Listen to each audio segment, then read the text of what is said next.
All right, we got to believe episode 57 is live. We're doing like a little role reversal here. I'm back at home, Declembe Batumbo in the KFC Radio studio. Today's technically opening day, although not for the Mets. But here we go. It's by the time you hear this, it may be opening day. Yeah, right. Correct, right.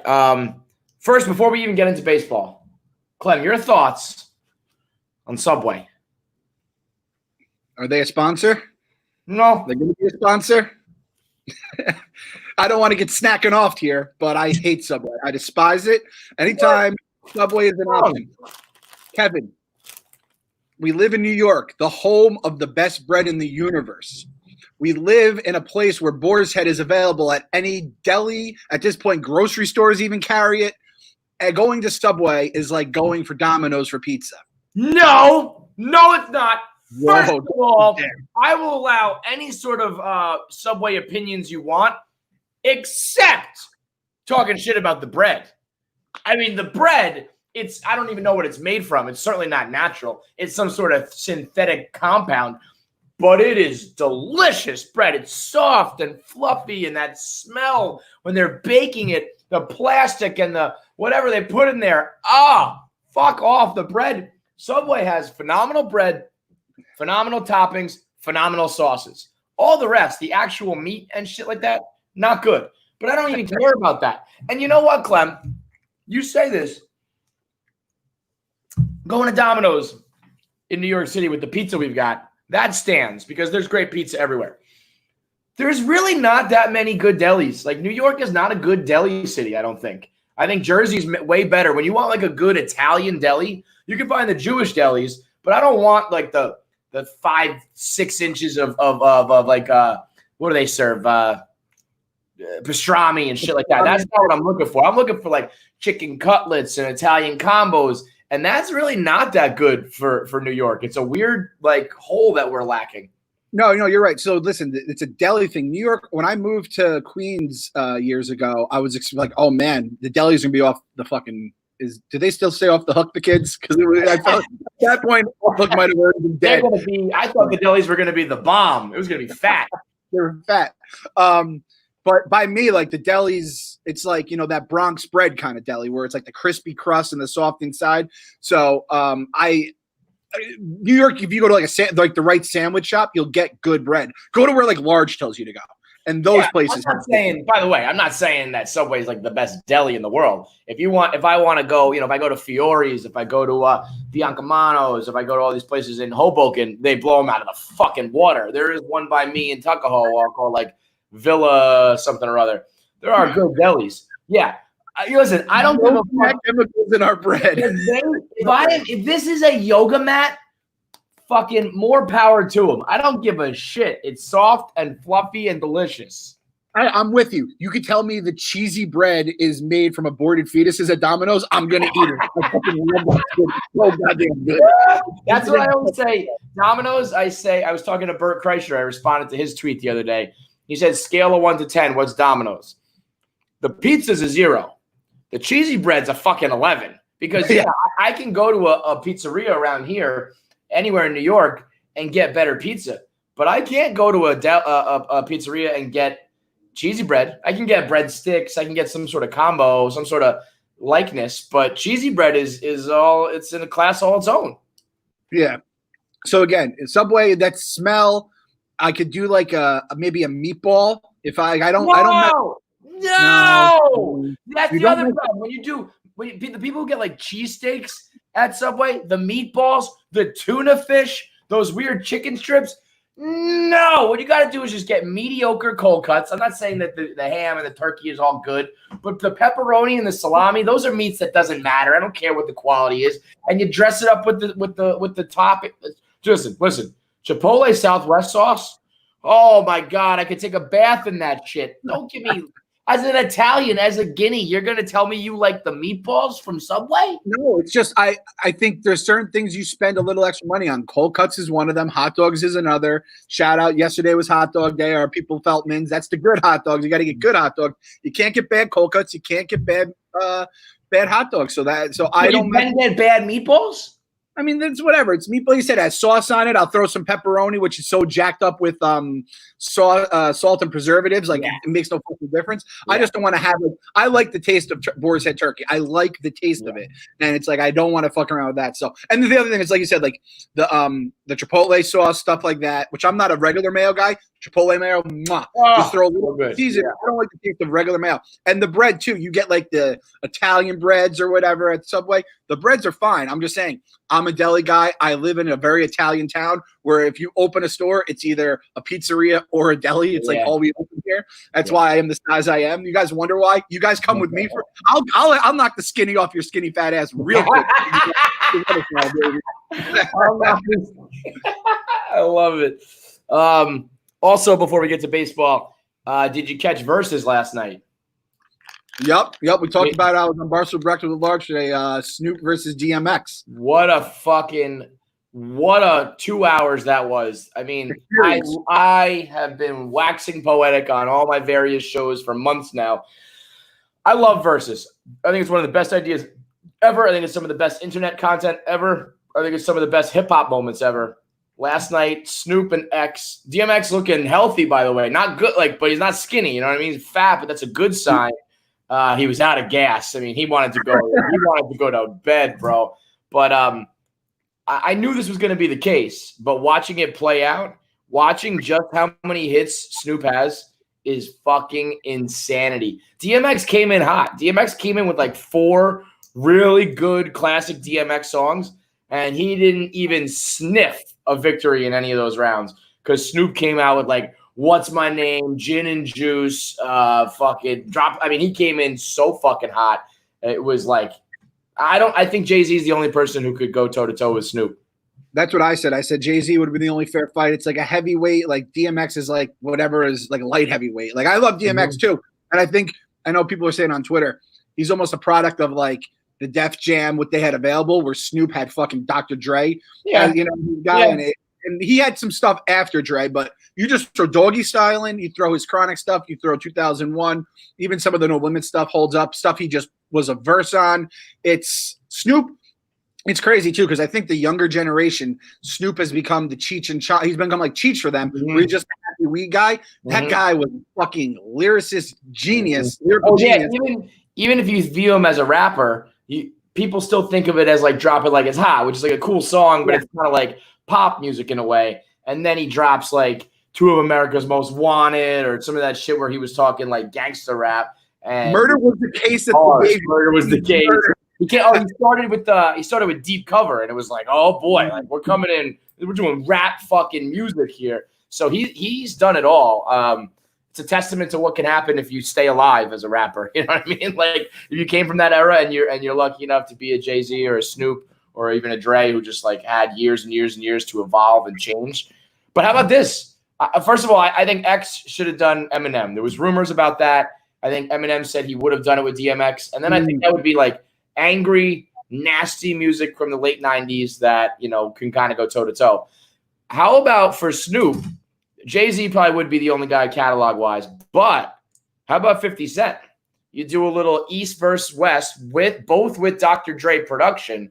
Yeah. And I think when 50 was at his peak, he had hits on hits on hits, and you only got to go like top 20. Like Snoop may have 1,000 and 50 may only have 100, but as long as you can go 20 for 20, I think that would be a battle. And they're both kind of commercial. They're both good rappers, but they kind of like party and shit. I think that would be a great fit. That's the marketer's dream. Protege versus protege, like Dr. Dre. Yeah, exactly. What does Dr. Dre go into, and who does he steal chair with? That could have been good. And then Eminem Snoop, or Eminem X would have been a good one too. And then you say Jay-Z Snoop is almost like the main event. East Coast, West Coast, both old school that made it into the newer school. I don't like Jay-Z couch for this shit. He'll never do it. Hove is just doesn't move the needle for him. Maybe the only thing I could see is if Kanye like squashes the beef and they do some sort of reunion thing and it's Watch the Throne 2 and I don't know, some shit like that, because those guys could probably go because Kanye can just be like I produced this song. So it doesn't even have to have like then you have a catalog that can go toe to toe with anybody. So awesome shit. If you want to watch it and you missed it, there's a replay up now on I think it's Versus TV is the Instagram account, so you can go watch it. Let's get to Mets baseball. Let me just say, seeing those guys though, that made me feel old because they look old and I feel old. How about did you see?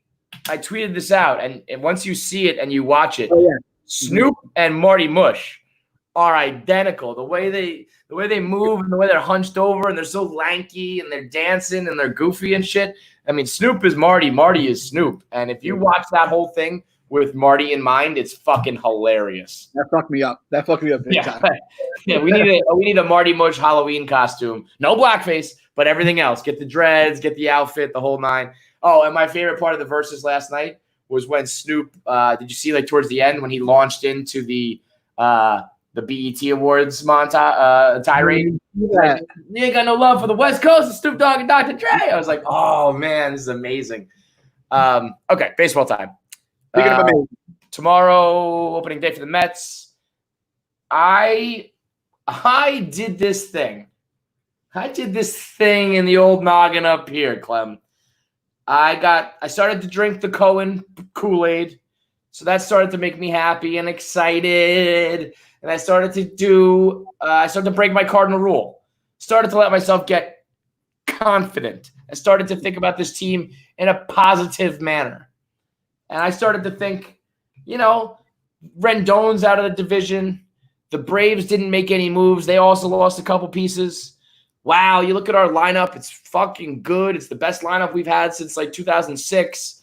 The bullpen is questionable, but if everybody pitches up to their potential, you've got a great – I started to do all these things. 60 games, maybe we come in hot, and who knows?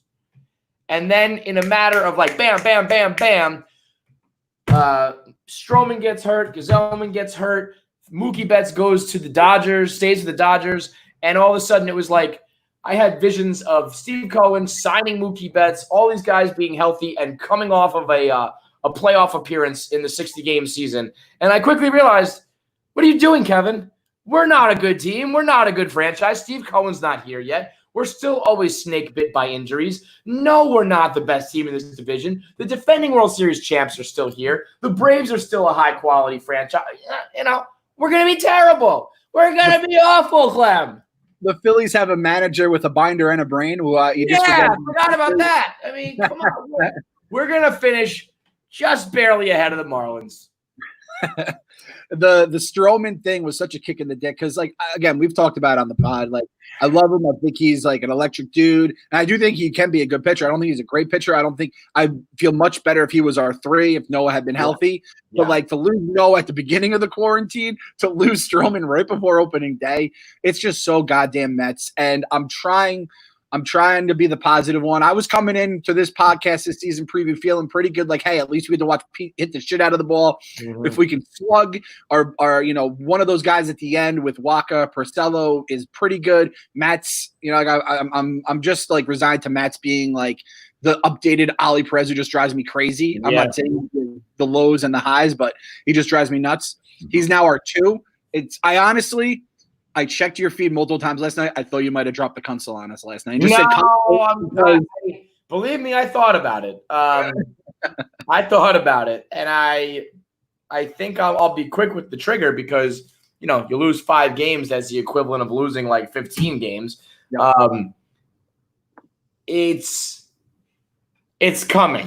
Like it's gonna. I mean, I really quickly like snapped out of it. First of all, Stroman doing week to week.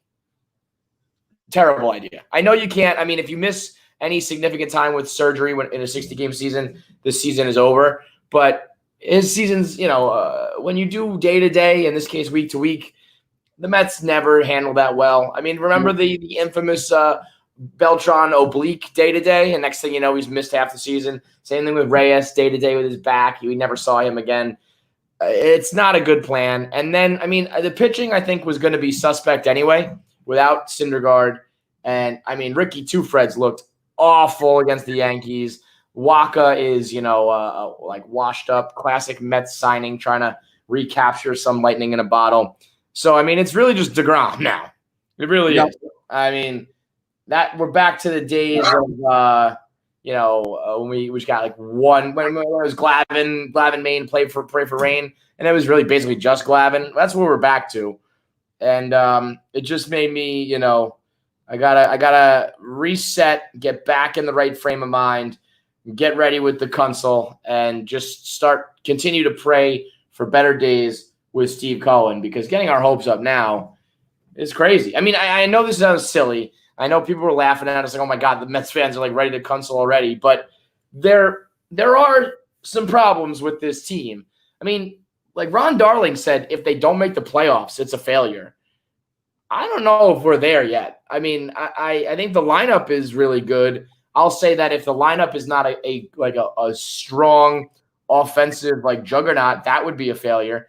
But to say a team that really doesn't have any starting pitching, aside from very top heavy, and like a bullpen that is a lot of old guys that you're trying to hope stay healthy and recapture some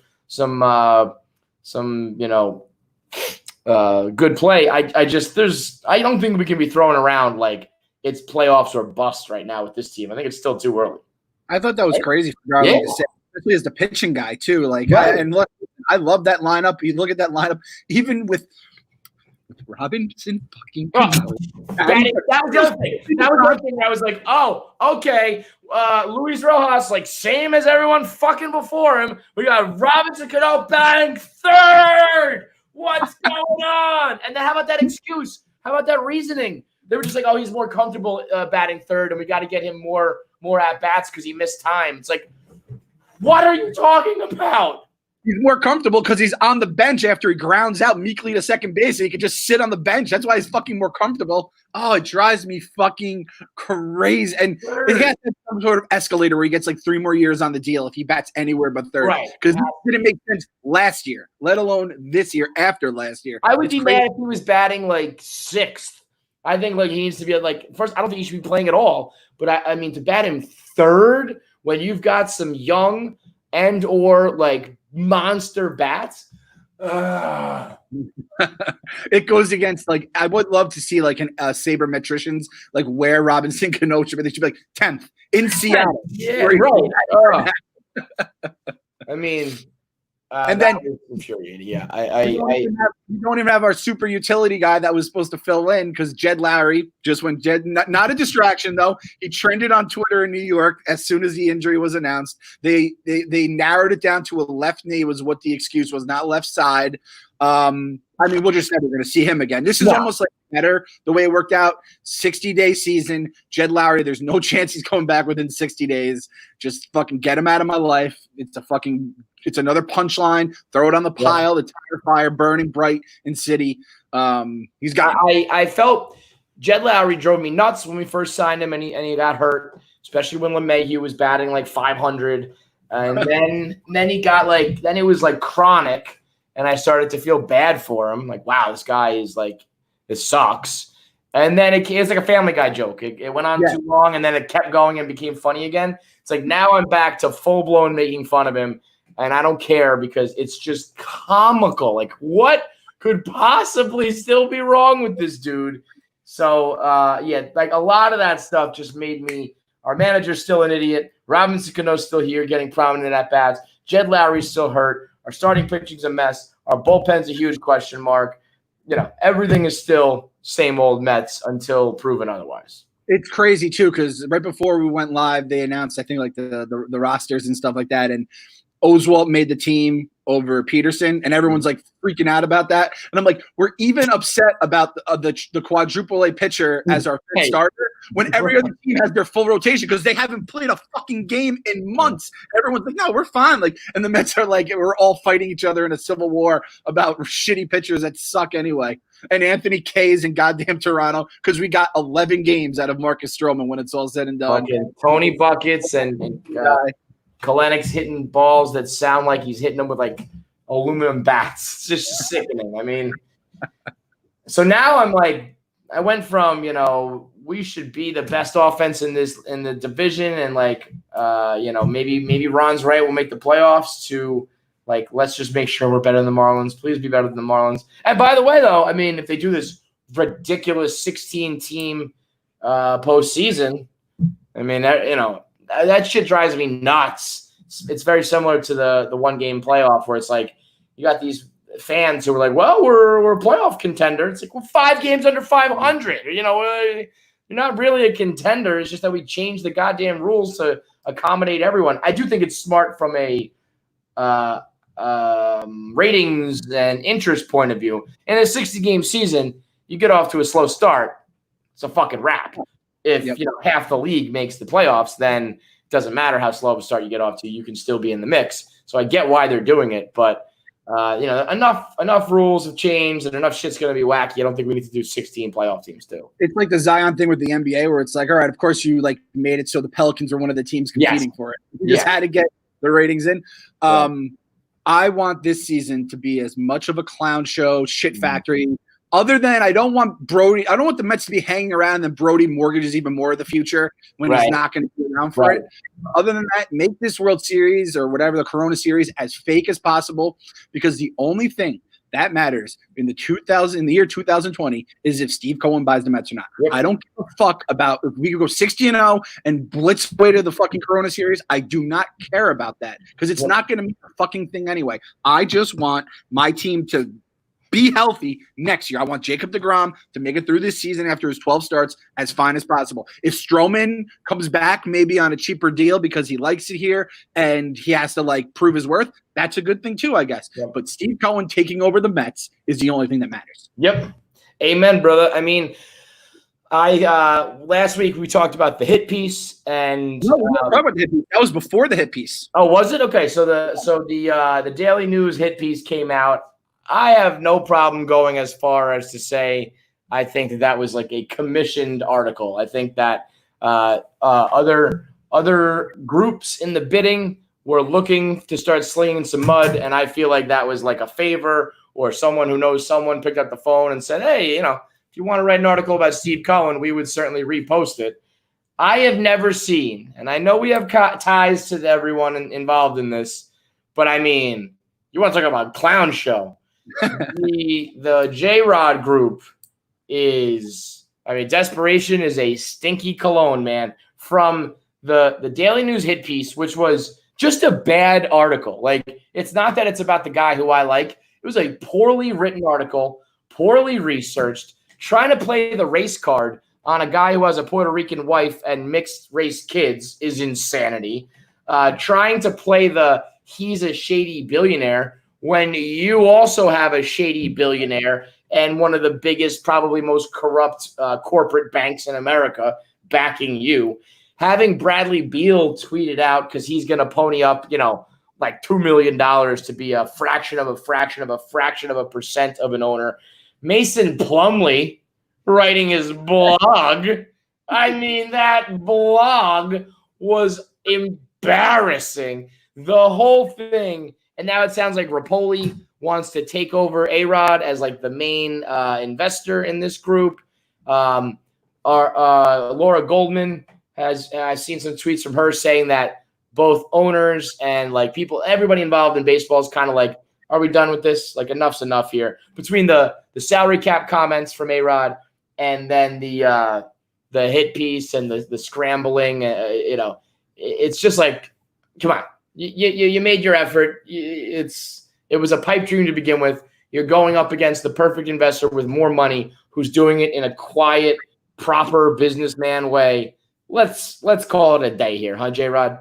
Didn't it give you kind of flashbacks to the old A-Rod before he got this rebirth as like it was a clown show. It was like he has the meeting with MLB. He gets all upset. He goes to Francesa, says how it's all bullshit. He's being bamboozled by them, and his legs are being taken out. It was like a fucking hit from the jump.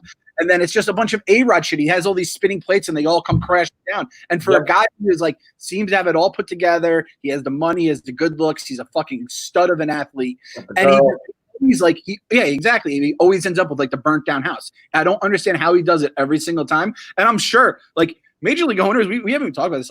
They're like, you tried to sue us and Manfred were the guys who were fucking feuding. So it's like, I'm telling you, everyone watched Screwball. It's A-Rod versus Manfred at the end of it because Manfred was the COO and he was going at A-Rod. So like it kind of like sours me on this, on even the chance of the Rapoli bid, if they even have a chance to, which it sounds like money-wise. I mean, when you're getting like 1,000 other investors, you're smearing the other like investor in this who could be coming. Like your owners are like, dude, what the fuck is going on, Alex? And they're not going to want that kind of shit. They don't like this stuff. We heard they don't like billionaires. They'll take the one billionaire who had a little issue with the SEC that he never got found guilty of over like another fucking crazy factory. Yeah. I mean, listen, Steve Cohen, he's shady and shit with his business dealings.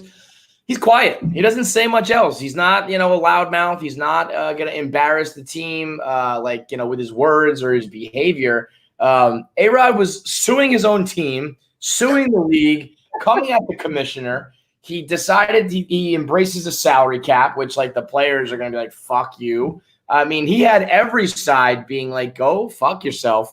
And at the end of the day, they don't have enough money. They're putting in an offer that is, less than $2 billion, which lowers the value of all other franchises if that were to somehow be the winning bid. Steve Cohen's going to come in with more money, less drama, less baggage and less bad blood and like feuding attached to baseball already. He's already an owner to begin with as a minority piece of the Mets. I mean, it's the way that Steve Cohen didn't even flinch with that hit piece. Again, it was a very poorly written blog. I thought that Mason Plumlee's blog and the Daily News article came off as like, we're Mets fans. Listen, like that. The girl, I think her name is Jessica Ramos. She wrote the article. She was just trying to drop in factoids. Like, look at me. I'm a Mets fan. I know the names. I know the players. I can recall the moments. When she said that we had the Subway, the World Series slip through our fingers in 2000, I mean, we got rolled in 5 games. Like, it was not it was not like a we just made it. We just lost sort of thing. Like, give me a fucking break. Did I lose you?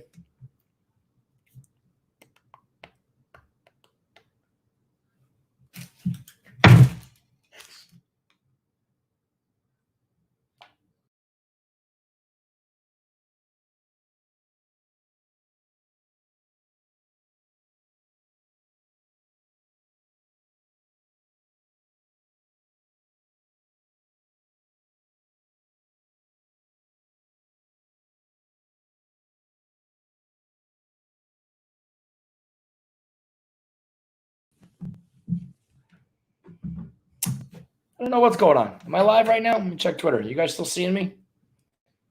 Yeah. All right. I'm still here. I don't know. We'll try to get Clem back. Oh, there you go. We lost Clem, or was that me?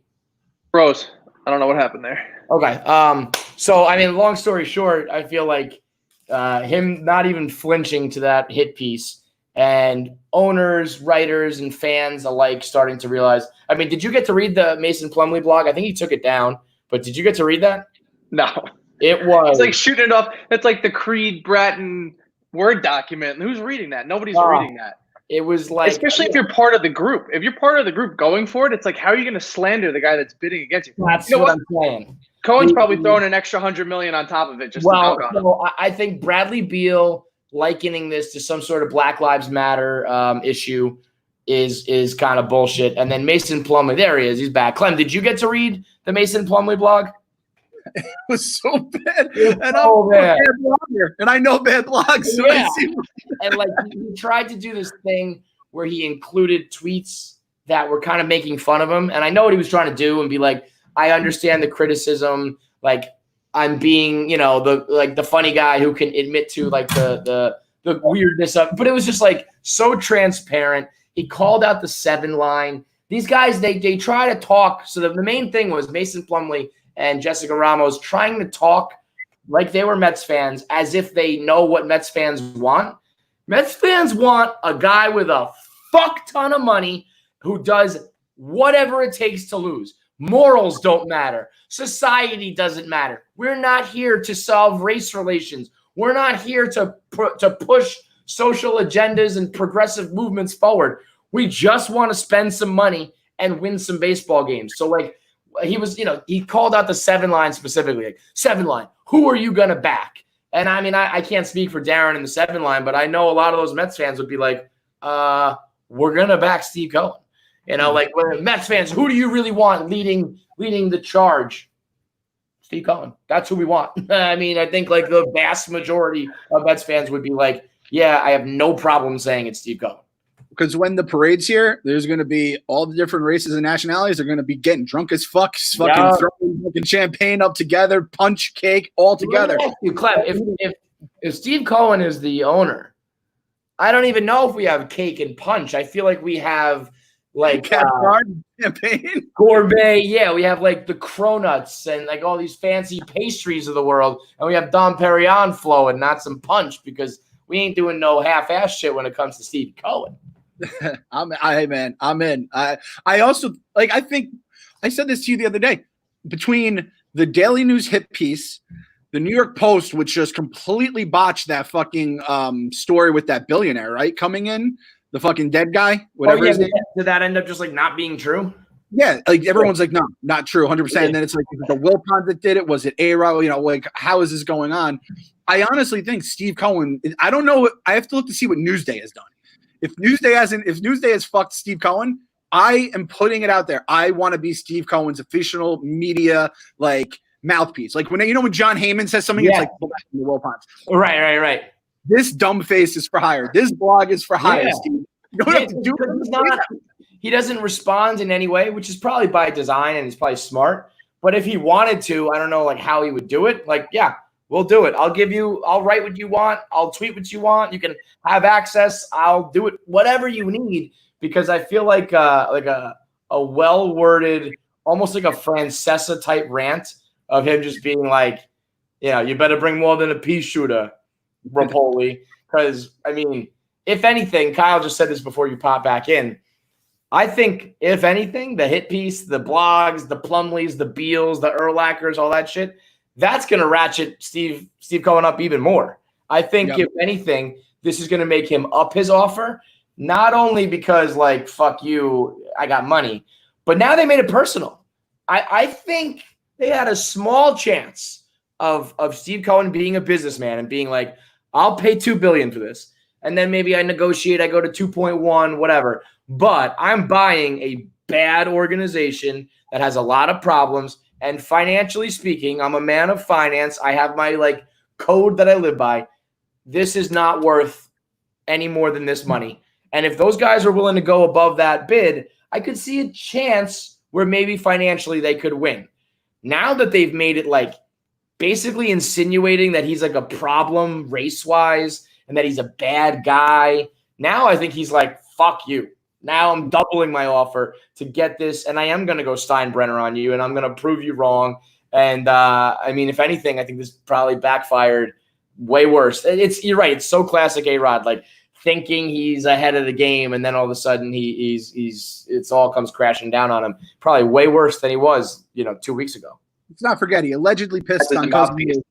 Yeah, listen, he's a carpet pisser. Okay? Guy is exactly a shining like moral light, a moral compass of the world. We're not dealing with Coach Taylor here from Friday Night Lights. Alexander Emmanuel Rodriguez, Mr. Kiss the fucking mirror. I mean, like still fucking A-Rod. And even though he's become like this lovable guy, because he kind of embraced it, like when he came back and like stuck it to the Yankees and played through that contract, that's the guy. It was kind of a little Stone Cold Austin-ish. It's not this fucking like shining knight, that we're looking for. So he kind of went back to like Texas Rangers A-Rod in a way now, where it's like, and it's so funny. It's like, hey, I don't know, Alex, I know you're boys with Dan. If he did some corp stuff with We Gotta Believe and he was talking to us, we would probably be carrying his water right now. He'd probably be like, hey, Rod's the best, but sorry, bro, we don't really know you and we love Steve Cohen, so it is what it is. Exactly. And he, I bet like the owners probably like him because remember he was like willing to waive that like kicker fee or whatever to get traded to the Red Sox. Like, he was willing to like eat money. Yeah. Go to the Red Sox, and then this whole thing with the salary cap. But at the same point, they're probably like, this guy doesn't have a fucking home. He'll just fucking sell you out to make whatever's best for him.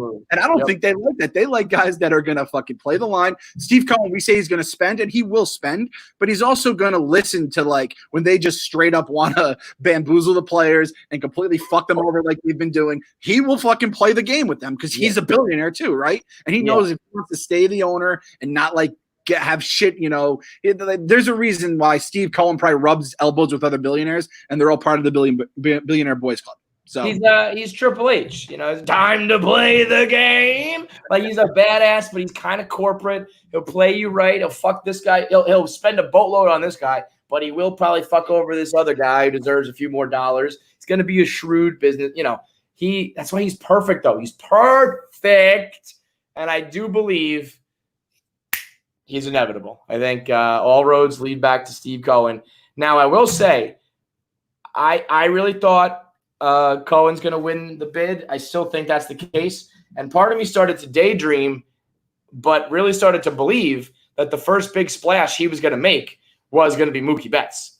And I don't know what Mookie Betts is thinking. I mean, that's a bad contract for him. It sounds crazy, but it is. And I mean, I thought I remember hearing that the Red Sox were like, we can offer him $300 million, but like, that's not even close. So we got to trade him.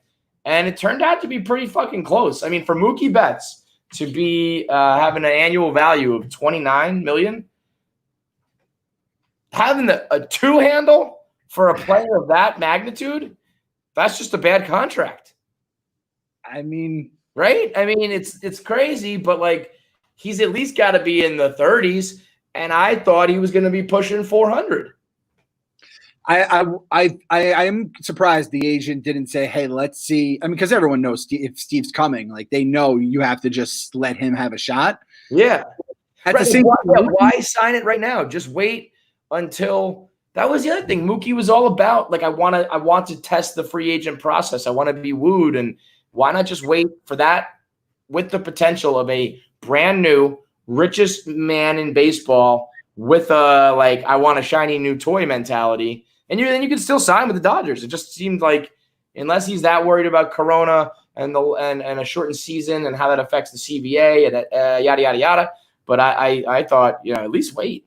That's the only thing I can think of is like CBA shit and just like the financial and economics of baseball could be completely fucked after this year. Just like America could be completely fucked, right? Right. I mean, but like if that's the case, what else it is? He's been in California this whole time with nothing to do. Like in a regular season, he's like maybe there for a month or two and then shoots off to spring training, and then he's traveling the rest of the year. Like 4 or 5 months from Boston to LA, like and you're chilling in the sun. So you think that is just like the LA effect? Even without like being able to go out that much, yeah, he's rubbing elbows with all the stars. He's like, there's money here. You can like, it's not going away. It just seemed like a weird, I was saying this to Casey. What's strange about baseball is if you value the warm weather and the geography of it all, it's not the best league for that, really. It's not like, you're not going to go to Miami. Nobody wants to go to the Marlins. San Diego is kind of like you're just in this abyss of irrelevance. And then the Angels have proven to kind of be, Padres-esque of the AL. So it really is just like the Dodgers, right? There's nobody else that's, like a dream town or city. But I don't know. Like I don't know. Imagine if the Angels ponied up a bunch of money. Imagine if they were like, all right, you want to live in LA? And you have Mookie and Trout. I mean, it just seems like LA's not going anywhere. They're gonna want you, 6 months from now. Why not wait? But again, that's coming from a Mets fan who convinced himself that we were gonna be in the mix. I can certainly understand a guy just being like, this is awesome. I love it here. What I can't understand, the delusion from Red Sox fans. I mean, they thought it was going to happen with Lester. Don't worry, he's coming back. Who wouldn't want to be from Boston? We love it. Everybody loves it here. Like, not really. And luxury tax, salary cap type shit, salary issues, whatever the reason was, they traded you. They gave up on you. Nobody wants to come back to that. I likened it to a breakup. It's like, we're going to go on a break, but I love you still. I want to fuck other chicks, but we'll get back together. That person's gone, man. So that was a crazy thing. Like for the Red Sox to hope and pray and wish, fine. But I feel like guys like the Rocket thought it was really going to happen. I think that they saw the Yankees do with Chapman and they get Torres and Chapman. That's nice. It can happen. We did it with that fucking waste of space Familia. Like it can happen, but not with a guy who's basically the second best player in baseball. And that's exactly it. It's a different caliber of player altogether. It's another stratosphere. So, I mean, I have to say, I love Red Sox fans. The Met Sox connection is strong. They also forgot who they are a little bit, like all the success. And hey, the last 15 years have been fucking awesome. I tweeted out my I felt bad for them because we all know what it's like to lose someone you like in a free agent, thing or whatever, a player. And I guess this was kind of like the final, like he's never coming back. They were like, don't you compare us to the Mets. Don't you? It's like, my entire childhood, you guys were right there with us. We were in the fucking getting fucking like laughed at by all the Yankees fans through their fucking little dynasty, all this shit. You guys glowed up. You guys got the right ownership and you put shit together. Like you guys were, we're always the punchline, but the Red Sox, like 86, there's a reason it came out on top there. And it wasn't exactly all great for you. You guys were had nothing but heartache on the table and your own fair share of like the Roger Clemenses and all these fucking, on all the shit off the field. So Red Sox fans, the newer age, the pink hat era Red Sox fans, don't know that stuff, but the OGs, they know. I held a Red Sox fan on my arms after that Aaron Boone home run, and I think there might have been tears shed, and we were in it together, the Red Sox connection. Don't fucking forget where you guys came from, Red Sox fans. Right. All in this together, goddammit. We hate the Yankees. Fuck the Yankees. I thought that, Mookie would have been we would have taken care of him. We would have been nice. It would have been like, if it's not going to be here, how about he goes to New York, but with the Mets? I thought we all would have won there. As much as possible, but hey, do we move on to George Springer now? Is that the next guy? Like JT Realmuto? Like I know, like we're always I haven't even thought about Plan B. Yeah. Well, what I think is Plan B is like 4 guys. I think Steve goes now. Like, all right, get me like a whole new infield, like whatever. You know what I mean? Just like I don't give a shit. Steve just sorts by war on Fangraphs, goes to 3. That guy. Well, I mean, listen, we've done this for a while, like a slew of players that are positionless, and we're just like, well, you're talented, so we'll figure it out. So if Steve does that with the top, like the cream of the crop, then it's an upgrade because we're doing it right now with like the whole issue with the DH. Like I think Cespedes should be a DH 99% of the games. But, then you kind of run into, like, what do you do with J.D. Davis? And if you play – like, I think if you play Cespedes in the outfield, you can then work Dom Smith in, right? Like, you can have Alonso DH, Dom Smith plays first, Yo's out in the field. If you want McNeil to just – oh, God, I just can't stand that he can't just play second base and just be set there. But like I acknowledge that it does free up the Dom Smiths and the JD Davises and lets guys like Alonso, just swing the bat. There is some value to not having him DH.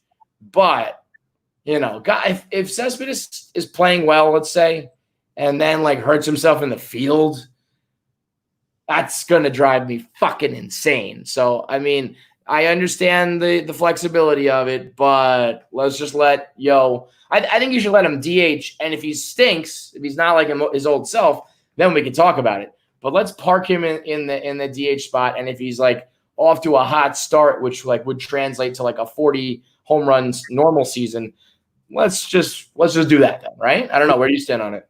I think JD Davis you probably put in the field before, like. Unless Yo is better than Yo with like one leg is better than JD Davis, which in the field, which is we're talking about a guy who at least is an outfielder. So yeah. So and he has a fucking Yo has that cannon, which I fucking love watching. So that's the other side of it. The bottom line is I just love watching Yo hit. Just seeing him he is one of those swings that like I think I don't know if it was the Rocket. I think tweeted something like, "Whose swing do you love the most?" And a lot of people reply with Yo, and I'm like, "Oh my god, I forgot how nice that swing is. It's so fucking powerful." Yeah, that's it. It's power. La potencia. Like the way when he runs the bases and his chain just bounces. It's like, it's a beautiful sight. But equally beautiful is watching him gun people down. So equally is Dom Smith playing left field, so it's really a problem, right? If we could put Dom Smith at first and let Alonso DH, and Yo can somehow play the left field, that's a pretty enticing plan. I mean, it's funny. It's like I will defend Pete Alonso's glove until you give me an option of Dom Smith out there, like then it's like, well, okay, he's not that good. It's like it's like Patriots fans with Jason Statham. Like, yeah, no, he's the future. Oh, but Cam Newton, okay, like we're good to go. Like we don't need him. So kind of same situation. He's a good enough glove, but it would be nice to. Dom Smith's a good player. He deserves a little bit of a shot, and right now he's totally cock blocked. But I guess these are champagne problems to have if everyone's healthy and performing. Luis Rojas has a lot of moving pieces to handle, but they're all good ones as opposed to in the days where it's like, should we play John Mayberry or Eric Campbell? Like, oh my fucking God. So don't worry, Kev, because in typical Mets fashion, we have brought back an old face. Juan Lagares is back in Queens, baby. As soon as the Mets guys get cut now, I should just start working on the Photoshop of them wearing this fedora because it always without fail. And I love Juan. Juani baseball. He was our guy, and he that contract looked like the greatest thing ever. But it's the same fucking shit. And this stuff will end with Uncle Stevie. Jeff, we won't be recycling the same old players and all that. Melky's gone, so Mr. Better Than Chase Utley no longer. I didn't know he still played baseball. That was a nice little surprise. Oh, God. I don't know, man. Yeah, I mean, it's oh, by the way, speaking of old Mets, Oliver Perez still being out there is stunning, and he's really not that bad. He's been pretty effective for the Indians. I said the other day, I tweeted this, and I said, considering how long of a career he's had, is he the least talented guy to last that long? And I kind of regretted it. I got to rescind it because talent was never his issue. He had the raw talent. It's more it's just his output. And you look at his numbers, and they're really not bad, but he's also just such a fucking calamity that it was very funny to think of. I can't believe he's still out there. He's got the gray hair and everything, but God, I'll just never. Those just give me those flashbacks. He had the weight of the world on his shoulders. Ollie and Steve Traxel trying to carry that team when they lost El Duque and Pedro. It's and they did a damn good job as much as they fucking could. At some point, the magic ran out. The clock struck midnight. But Ali Perez still out there doing the damn thing. Robinson Cano still out there doing the damn thing. Some of these names, it's just God damn it. Would you well, that's the butterfly effect, though. That's Eduardo Sanchez doesn't take that cab ride. Roberto doesn't get traded. Ali Perez. I would love to see Ali Perez is in Pittsburgh or goes back to San Diego or whatever happens. And if he becomes a stud reliever, if he ends up becoming a legit pitcher without having the Mets kind of fucking ruin his life like they do so many others. But Ali Perez is also the great everyone always has their guy where you're this guy could have had it if he just had, another year. Ali Perez is going to keep pitching until you're finally all right, you're not it. You're never going to. He'll do a Victor Zambrano one day where he, throws it, just grabs his elbow and runs off the mound, and we never see him again. I want to see an alternate universe where one day Oliver Perez by accident stepped on the foul line and it either he ended up better than ever. He finally put it all together, or he gets struck by lightning on the spot. But he made Turk Wendell look normal when it came to jumping over the line. So what else? So you're down on the Mets. Let me throw out some good possibilities though. How many home runs for Cespedes? So this is weird because I just did a fantasy draft and they have the projected for everyone, and everyone who's good is projected 14 home runs, and you're yeah, what's the good? What's a good? I think it's 14's a good season out of 60 games, right? Because then times up by around 3, that's 42, and that's 180 game season, so it'd be a little less. Okay. So wow, that's crazy. The thought that so 60, so 120 games would be 28 home runs. Add in another 40. So yeah, you're talking 35 home runs ish. That's a staggeringly low number to be yeah, my guy hit. Okay, so I really got to adjust my. Baseball's a game all about the numbers. You just look at the number 340. .340, and it just makes you feel good. Oh, that's a good batting average, you know? Yeah.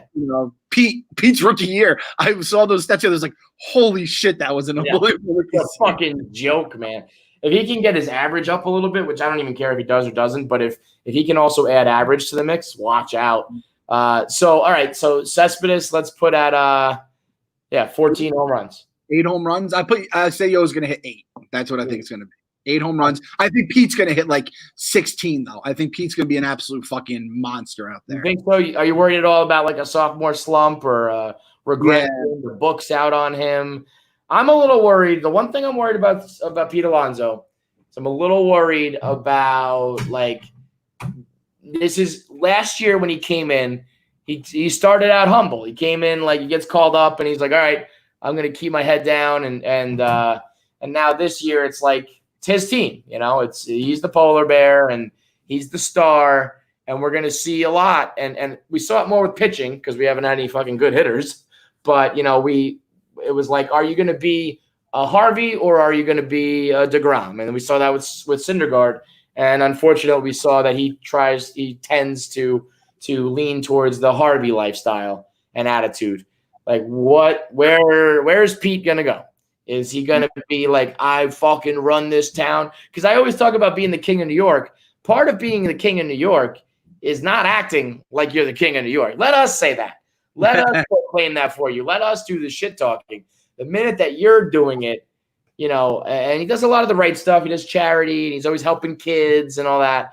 But if he ends up being like, I'm feeling myself, that's his bat is there. We know he's going to crush baseballs. In order to take the next leap, it's going to be like, what kind of guy are you, up here? And so I think this season will be a big indicator of which direction he's going to go. And if he does have a sophomore slump, is he the type to pout about it? Or, is he going to just there's a lot that you can learn about a guy coming off of a monster rookie season. So I think we'll have to wait and see to find out that. But Gary Cole was talking about him on The Fan, and he was like, he is the best leader the Mets have had since David Wright, which I know that's not that long ago. But he basically was like, it's basically other than David Wright, because prior to that, we never really had a leader, Delgado was kind of the leader of those mid-2000s teams, but Gary was like, he is like superb. Like he is a great in the clubhouse, great in with the media, great with the fans, and that's all true. But you can put on a front and do those things. Like I think Gary sees it from a proper baseball point of view, where people like us are like, we can read between the lines, we can see behind the scenes, we know what's really going on.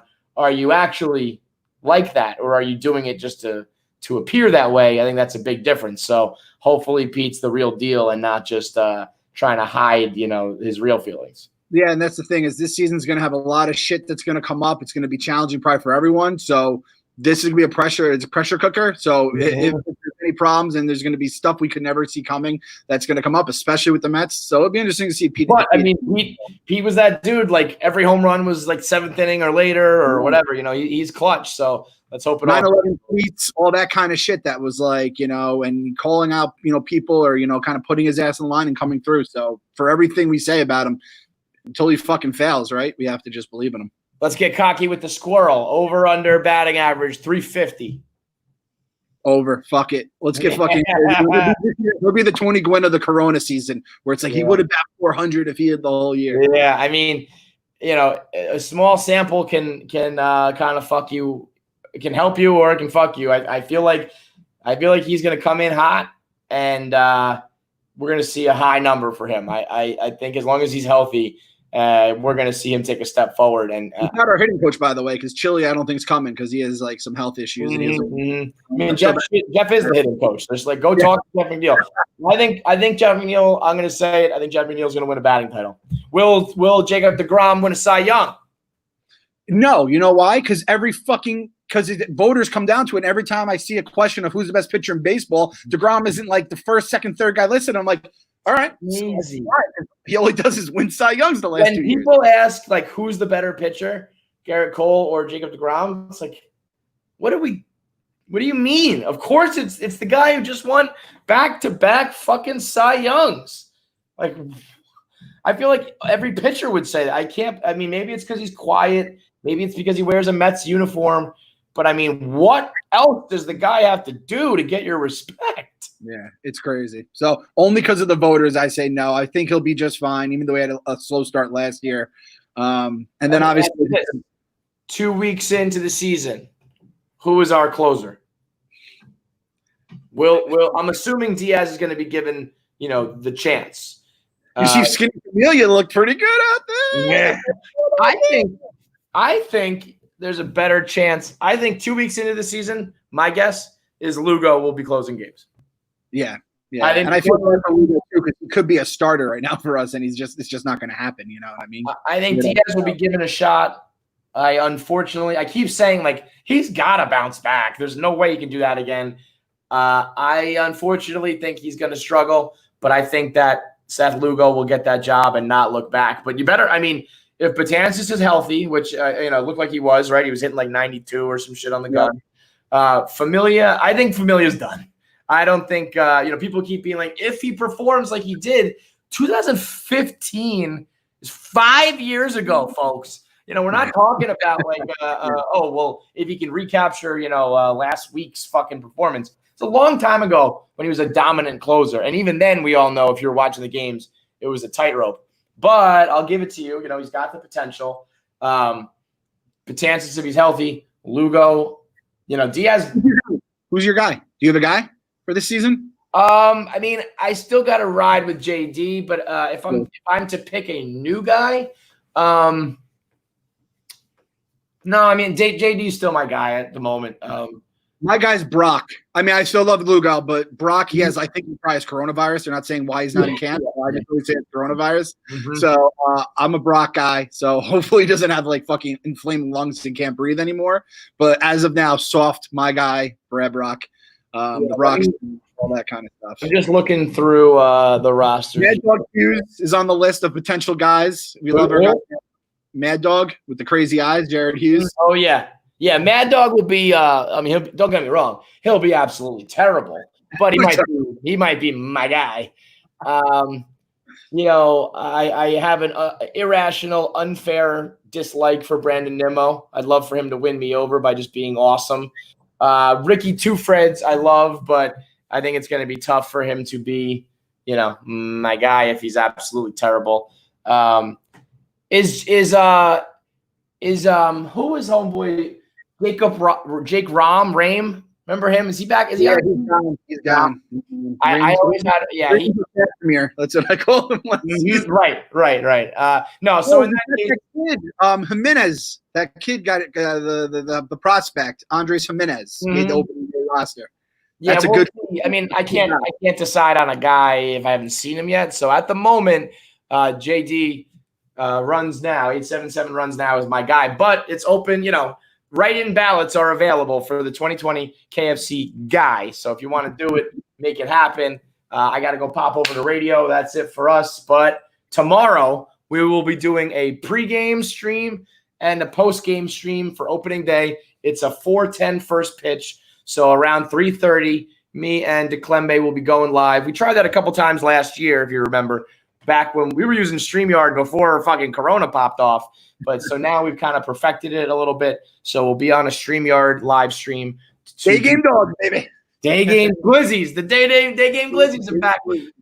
And then Friday Night Pints is obviously from 6 to 7:15-ish, 7:30. So depending on how long the game is, we might have a crossover Friday Night Pints, Mets, we got to believe, post-game live stream. We're going to be like Ghostbusters mixing the streams. So catch us tomorrow. And let's get ready to fucking play some baseball, baby. Gotta believe. Gotta believe.